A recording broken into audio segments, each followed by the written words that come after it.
On va continuer maintenant avec The Unscented Company. La présentation s'intitule « Dominer son marché grâce à l'intelligence d'affaires ». Donc, il y a le IA, l'intelligence artificielle, mais ici, on va parler d'intelligence d'affaires. Donc, j'espère qu'il y a quand même de l'humain derrière votre présentation un peu, s'il vous plaît. Deux? Au moins deux? OK, ils vont être sur scène aussi, comme dit. Alors, donc, c'est un autre exemple québécois dont on peut être fier. C'est une marque qui a choisi de miser sur l'intelligence d'affaires, non seulement pour survivre, mais dominer son marché. Ils voulaient laver tout le monde, comme on dit. J'avais pas le choix. Alors, dans un contexte où les données sont partout, mais pas toujours bien utilisées, c'est une leçon de stratégie qu'on va attendre avec impatience. Donc, Daniel Giroux, président fondateur de l'agence Axial, et Pierre-Anne Rouleau, responsable e-commerce chez The Unscented Company, la parole est à vous.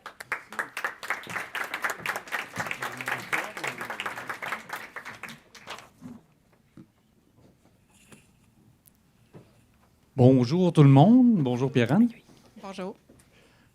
Content de vous avoir avec nous. Alors, Pierre-Anne, peut-être je te laisserai commencer à te présenter. Oui, on m'a présenté en fait brièvement. Donc, Pierre-Anne Rouleau, responsable e-commerce chez The Unscented Company. Pour ceux qui ne connaissent pas la compagnie, même si je sais qu'on est de plus en plus connus, on fait des produits ménagers corporels, c'est tout sans fragrance, fabriqués au Canada, et on est certifié B Corp et Woman Owned. Alors, moi, c'est Daniel Giroux, je suis président fondateur de l'agence Axial. On existe depuis 24 ans, on est spécialisé en e-com et en intelligence d'affaires, d'où notre présence ici.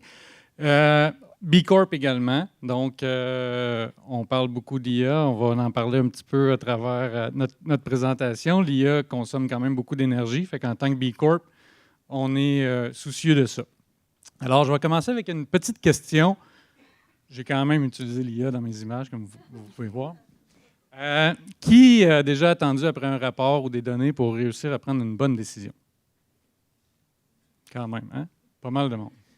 Alors, quand Pierre-Anne m'a appelé pour me parler de ses difficultés avec avoir des bons rapports, puis tout ça, là, je me suis tout de suite imaginé là, comme un sauveur. J'aime ça, je trouve que c'est valorisant. Puis là, je parlais avec elle, puis je l'imaginais comme ça. Je disais, ça va mal, les données à la fin du mois, l'enfer, sa vie, c'est l'enfer. Fait que là, je dis, là, il faut faire de quoi. Mais la réalité, je laisse Pierre-Anne vous l'expliquer. Bon, je vous rassure, j'avais pas l'air de ça à chaque fin de mois. Heureusement, je suis quand même bien organisée, mais la réalité, c'est que on rentrait toutes nos données à la mitaine dans des bons vieux fichiers Excel. C'est des métriques qui étaient souvent disponibles à chaque fin de mois. Donc, si on fait un lancement de produit, qu'on a une campagne en cours, c'était difficile d'avoir la réalité en temps réel puis de pouvoir s'ajuster. On regardait beaucoup le passé, dans le fond. C'était rarement le présent. Puis c'était plein de données de différentes sources qui étaient un peu éparpillées partout. Donc, après, on voit mon fameux fichier Excel que je fais à chaque mois avec l'aide de mon équipe et que j'essaie d'analyser et de faire parler certaines données. Des fois, un peu selon mon humeur, quasiment. OK, ce mois-ci, je pense que je vais analyser qu'est-ce qui se passe au niveau de mon nombre de commandes ou qu'est-ce qui se passe au niveau de mes augmentations de vente. Fait qu'on perd un peu de cohérence puis de consistance à chaque mois.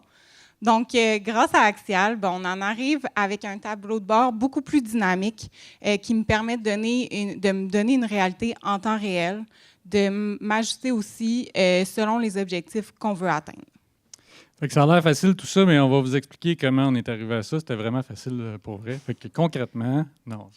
Fait qu'on a identifié plusieurs sources de données avec Pierre-Anne et son équipe là, pour voir un peu qu'est-ce qu'on voulait justement mettre ensemble dans ces tableaux de bord-là. Fait que vous avez les sources ici, Shopify, Klaviyo, Meta, JudgeMe, Google, etc. Puis éventuellement, il y en a d'autres qui vont s'ajouter. On en parlait justement avant d'entrer sur scène, là, que d'autres sources qui... Oui, éventuellement, là, phase 2, dans le fond, on a un système ERP nous, on travaille avec Odoo. Donc, ce système-là donne vraiment toutes les données de l'entreprise. Ce serait vraiment notre prochaine étape pour avoir une vision un peu plus d'ensemble. Là, je vous dirais, ce qu'on a beaucoup travaillé, c'était la vision marketing de nos décisions. Puis, éventuellement aussi, on a maintenant accès à plusieurs données POS de nos détaillants. Fait que ça aussi, d'avoir la réalité de concrètement, ils vendent combien de nos produits, nos meilleurs vendeurs en ligne à chaque mois, ça va faire partie de la deuxième étape. Ensuite de ça, après avoir identifié les sources de données, ben là, on a mis ça dans la moulinette qu'on appelle le ETL. Fait que c'est du BI vraiment standard où on vient faire l'extraction de toutes les données puis de les remettre finalement à un même niveau, fait qu'un même dénominateur commun. Fait qu'un client, autant dans Shopify, Klaviyo, JudgeMe, ben, on le connaît par son ID de chacun de ces systèmes puis on les regroupe ensemble pour créer ensuite de ça un stockage central, un entrepôt de données. Puis, j'ai entendu la conférence sur le vibe coding, puis tout ça, c'est cool ces choses-là, mais les données, c'est quand même précieux, puis on veut les protéger. Fait que ce qu'on fait, c'est qu'on crée la couche que vous voyez qui s'appelle DataMart, c'est qu'on vient prendre des données dépersonnalisées, ou en tout cas dans lesquelles on enlève les données sensibles, puis ces données-là, on peut les interroger plus facilement avec une couche agentique sécurisée, etc., pour arriver à faire de la visualisation, de la personnalisation. Fait qu'on va vous montrer un peu plus concrètement ce qu'il y en est. Mais une chose qui est cool avec le BI puis les tableaux de bord, comme on montrait, c'est qu'on peut faire une petite ligne qui est apparue en bas qui s'appelle le Reverse ETL, c'est-à-dire qu'on peut réinjecter des données dans nos systèmes, des données qui sont améliorées. Fait qu'on va vous montrer des exemples de ça. Donc, avec une fondation solide, bien là, ça devenait facile, comme on dit, d'imaginer même utiliser l'IA pour The Unscented. Fait que c'est quelque chose qui était dans le roadmap un peu plus loin. On a déjà fait des belles trouvailles juste en ayant mis en place cette fondation-là. Un peu de concret? Des exemples? Des vrais?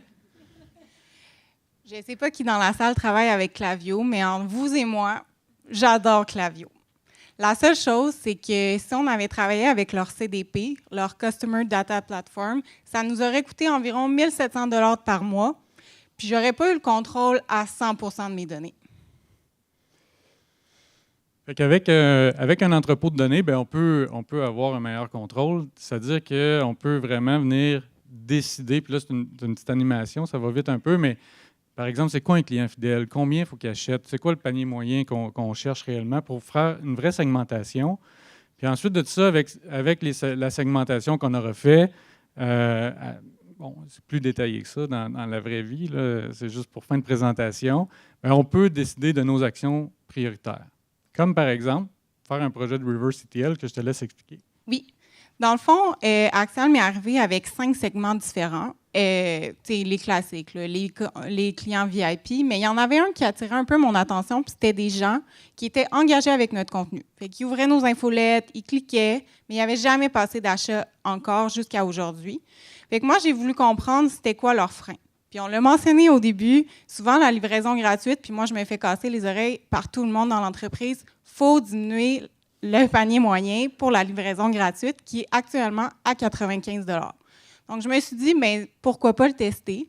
C'est vraiment le moment idéal. Puis, je vais donner à ces gens-là la livraison gratuite sur leur prochaine commande, peu importe la valeur. Donc, on a envoyé un petit courriel personnalisé. Oui, c'est ça qu'on voit ici. Et j'aimerais vous dire que j'ai fait des milliers de dollars de vente avec ça. La réalité, puis c'est ce que je tenais à vous présenter aujourd'hui, c'est que je n'ai pas eu les résultats escomptés. Puis, c'est ça. En fait, je voulais juste être transparente avec vous, mais c'est ça la réalité d'entreprise. Des fois, on teste des choses, puis on n'a pas nécessairement le résultat désiré, mais j'ai quand même eu des réponses à mes questions, puis j'ai tiré des constats. Fait que dans le fond, quand les gens me disent « diminue la valeur de ton panier d'achat pour la livraison gratuite », c'est pas mon frein numéro 1 en ce moment pour nos clients. Ceux qui viennent chez Unscented Company, ils cherchent une valeur, ils cherchent un produit en particulier, et peu importe le frais de livraison ou la valeur minimum d'achat, ils sont prêts à passer à l'action. Au niveau de la segmentation, on avait quand même un segment qui comportait environ 16 000 personnes. Je pense que ça aurait été intéressant de le raffiner un peu plus. Des fois, on y va très large, mais la réalité, c'est que le résultat est quand même assez minime. J'aurais peut-être segmenté un peu plus au niveau du comportement d'achat. Sur la slide précédente, on mentionnait qu'en moyenne, les nouveaux clients prennent 3 jours avant de passer un achat avec nous. Mais pourquoi on n'aurait pas testé cette durée-là plus précisément? Puis finalement, bien, il y a quand même un contexte en ce moment qui est le contexte économique. Les gens sont beaucoup plus sensibles au prix. Donc, peut-être que dans un contexte comme aujourd'hui, j'aurais peut-être misé finalement sur un segment plus chaud et plus prêt à passer à l'achat. Et avec l'entrepôt de données, bien, c'est toutes des choses qu'on va pouvoir tester facilement, raffiner notre segmentation, repousser ces segments-là autant dans Klaviyo que dans Shopify Vous allez me dire, oui, mais Klaviyo et Shopify, ils se parlent déjà. Oui, mais là, avec nos critères, avec notre segmentation, avec nos configurations, si on veut, pour justement faire vraiment du fine-tuning, puis on peut arriver même à personnaliser le contenu dynamiquement sur Shopify avec ça. L'autre exemple, lire des avis, ça prend du temps. Je ne sais pas si vous lisez toutes vos reviews clients, mais c'est important. Pourquoi c'est important? À cause de ça. Fait qu'il y a vraiment, c'est des vrais reviews de chez vous. Fait que ce shampoing est le meilleur sans parfum que j'ai essayé, 1 étoile. Fait que ça, ici, ben, c'est quelque chose qu'on a, dans le fond, dès qu'on a eu les données connectées ensemble, ce qu'on a fait, c'est qu'on a connecté un petit IA qui est très efficace, qui fait juste une tâche. Puis on a fait l'analyse de sentiments pour voir si ça matchait avec le nombre d'étoiles, par exemple. Puis on est capable de voir les discordances. Puis l'inverse existe aussi, pour être honnête. Là. Il y a des gens qui mettent 5 étoiles puis qui ne sont pas si satisfaits que ça, mais il y en a beaucoup moins, il y en a presque pas. Fait que l'IA, ça, c'est un petit projet d'IA qui est quand même cool puis qui permet d'avoir des choses vraiment efficaces. Puis juste pour vous donner une idée, là, quand on prend un petit moteur, là, 10 000 reviews, ça coûte à peu près 2 $ à scanner puis à classer comme ça, en termes de token d'IA. Sinon, ben, les rapports affichent les résultats du passé, mais connaître l'avenir, c'est un super pouvoir. Fait qu'on a commencé aussi à implanter du prédictif pour donner une vue sur les ventes futures. Fait que ça va, on voit un peu comment notre IA se comporte. Fait qu'il n'est pas encore parfait, mais plus on va avoir d'historique, plus on va pouvoir le raffiner, plus ça va être intéressant pour l'équipe The Unscented pour pouvoir s'y fier. Oui, bien là, aujourd'hui, dans le fond, j'arrête de gérer mes données, puis je peux maintenant travailler avec ces données-là et les utiliser dans mon quotidien. Sinon, je voulais vous parler, parce que là, on a mis en place plein de belles choses, c'est cool, on a des rapports, ça se crunch, il va s'ajouter des sources, mais je voulais vous parler aussi de ce qui s'en vient pour le futur chez The Unscented. Donc, ça va être des dashboards intelligents où, puis j'ai montré des petits prototypes justement à Pierre-Anne, mais où on peut vraiment chatter avec nos données puis venir creuser ça. Aussi, avoir un coach IA qui envoie à chaque matin ou à chaque semaine des insights sur vos dashboards parce que mon expérience démontre qu'il y a à peu près le 2/3 des gestionnaires qui devraient aller voir leur dashboard qui n'y vont pas nécessairement. Fait que d'être capable de pousser des données vers eux puis de les emmener à agir, c'est super intéressant aussi. Sinon, je parlais de la capacité de parler avec nos données. Fait que quels sont les produits les plus vendus, grosso modo. Fait que ça, c'est assez facile si on connecte Claude directement à notre entrepôt de données, mais c'est super dangereux aussi. Fait qu'il faut faire ça de la bonne façon. Fait que c'est pour ça les data marts, la couche de sécurité et tout ça. Fait qu'il y a vraiment des façons de faire ça intelligentes aujourd'hui qui vont nous donner les bienfaits de l'IA, mais sans être cowboy. Fait que c'est ce qu'on met en place. Puis il y a le suivi intégral du parcours client aussi. Là, puis ça veut dire qu'on peut, avec les bons cookies permanents, tout ça, puis avec les bons consentements, là, c'est écrit en bas, vous ne pourrez pas me dire qu'on essaie de... Mais c'est ce qu'on appelle en bon français du stitching. Donc, d'être capable de connaître, une fois que le client convertit, qu'il nous donne son courriel ou peu importe, de connaître son passé du temps où il était anonyme pour mieux cibler nos actions publicitaires. Fait que ça, c'est des actions qui sont intéressantes aussi.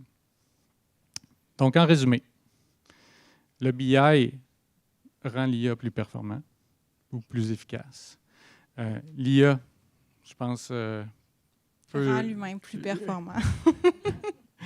Puis, l'accès aux données est vraiment démocratisé. Tu sais, ce qu'on réussit à faire maintenant avec les dashboards, puis justement l'intégration d'un petit coach AI, puis tout ça, avant ça aurait pris un data scientist ou une armée de professionnels pour réussir à voir ça. Bien là, Pierre-Anne et son équipe vont pouvoir vraiment l'utiliser de façon plus autonome. Puis tout ça, on porte une grande attention aussi à la souveraineté des données. Fait que 100% canadien en termes d'infrastructure. Puis même dans les modèles d'IA peuvent être hostés localement. Fait que pas besoin de donner toutes tes données à ChatGPT ou Claude pour y arriver. Donc, quelle décision prendrez-vous encore au feeling dans l'avenir? Puis ici, il y a un petit code QR. C'est un petit takeaway. Fait que si vous scannez ça, vous allez recevoir par courriel un PDF qui résume la présentation. Puis on permet également de gagner un petit diagnostic en BI, fait que d'une valeur de 3 000 $. Fait que si vous voulez participer au concours, il faut que vous cochiez la petite case. Sinon, on ne vous achale pas, promis. Fait que je pense qu'on est dans nos temps. Hein? On a des questions?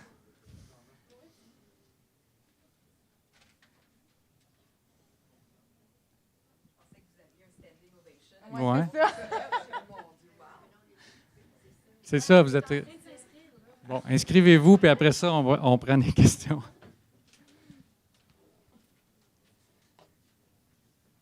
Ben moi, j'en aurais une pour vous. Je ne sais pas si mon micro, vous pourrez la répéter au micro, mais comment concrètement ça a changé votre quotidien et celui de vos équipes? Moi, concrètement, ce que ça a changé, c'est que je prends plus autant de temps à faire l'entrée de données. Donc, tu sais, je peux regarder mon tableau puis avoir déjà tiré des conclusions beaucoup plus rapidement. Fait que moi, on trouvait l'exemple que quand on fait des lancements de produits, souvent, on réagissait sur le tort parce qu'on analysait les données après coup. Mais là, je peux prendre une décision, on peut peut-être faire une petite amélioration, ajouter une segmentation particulière, une nouvelle infolette, bref, pour soit raviver les ventes, peu importe. Puis au niveau de l'accessibilité et de la démocratisation de la donnée, ça fait en sorte aussi que l'ensemble de l'entreprise peut comprendre qu'est-ce qu'on fait et le langage sans que ce soit beaucoup trop technique. Donc, moi, c'est les deux valeurs ajoutées en ce moment que je vois de travailler de cette façon-là. Oui. Combien de temps ça vous a pris pour regrouper toutes les données et faire en sorte que ça fonctionne? C'est un projet qui s'est étiré sur peut-être... Ouais. Bien, de votre côté, c'est sûr. Bon, il y a aussi une réalité d'entreprise. On n'est pas beaucoup chez The Unscented Company. Je suis la seule au e-commerce. Donc, tu sais, en termes de temps, je pense que ça a été peut-être un petit peu plus long que d'habitude, mais un coup qu'on vous a partagé les données, on parle de... Oui, bien, c'est un projet, c'est le genre de projet qui se fait en 2 et 4 mois assez facilement, sans mettre trop de pression sur les petites équipes. Donc, puis tu sais... Là, dans la vraie vie, on est à quoi? On a commencé avant les fêtes. Fait qu'on serait à 5 mois. À peu près. Ouais. À peu près. Puis là, tu sais, la beauté de la chose là-dedans, c'est que c'est pas comme un site web où tu dis, ben là, faut que je déploie tout au complet puis que tout soit parfait. Là, c'est des données internes, fait qu'on peut y aller en itération. Puis c'est ce qu'on a fait d'ailleurs. Là, on a présenté des premières versions, etc. On a travaillé ça. Fait que c'est vraiment itératif, puis on peut y aller à petits pas aussi. Fait que pas obligé de dire on va faire du BI et puis de l'IA pour toute l'entreprise. On peut y aller en petites bouchées.